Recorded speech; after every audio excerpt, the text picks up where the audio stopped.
Selon le ministère de la Santé, plus de 1000 patients atteints de la Covid-19 sont actuellement admis dans des établissements hospitaliers privés et publics. Mais le coût du traitement dans les établissements privés est une préoccupation majeure. Des patients ont dû rembourser près de 15 000 $ et parfois plus pour leur hospitalisation. Les établissements de traitement public sont pleins et les patients se retrouvent donc dans des établissements privés. Le ministère discute avec les propriétaires des établissements de santé privés et examine les facteurs de coût du traitement afin de réduire les coûts. Les frais forcent les Ougandais à chercher d'autres alternatives, qui sont souvent des remèdes à base de plantes.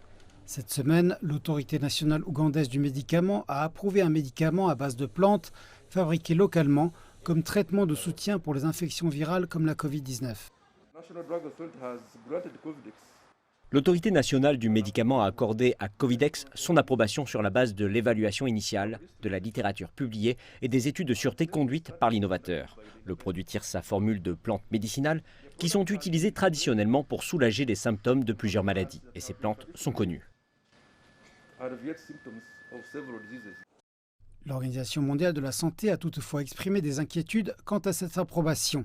C'est pourtant une période difficile pour l'Ouganda, confronté au début d'une deuxième vague. À la mi-juin, l'Ouganda a enregistré 1564 nouvelles infections en une seule journée, ce qui constitue le nombre le plus élevé dans le pays. Et la pénurie en lits de soins intensifs et en oxygène a aggravé la situation. Le ministère est conscient de la nécessité d'accroître l'accès à l'oxygène médical dans tout le pays. De grands progrès ont déjà été réalisés avec la mise en place dans tout le pays de machines pour produire de l'oxygène dans les hôpitaux de référence nationaux et régionaux, dans lesquels la capacité est adaptée aux exigences pour l'oxygène non dédié au traitement de la Covid-19. L'Ouganda n'est parvenu à inoculer que 861 000 personnes. Le ministère de la Santé s'attend à recevoir 285 000 doses supplémentaires ce mois-ci, dans le cadre de l'accord de partage de doses via l'initiative COVAX. Il est également prévu d'acheter 2 millions de doses du vaccin Johnson & Johnson.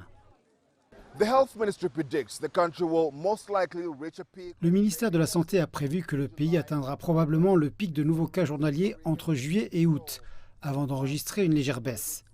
Alors que traiter les cas existants constitue toujours un défi, la menace d'une troisième vague pourrait aggraver une situation déjà désespérée.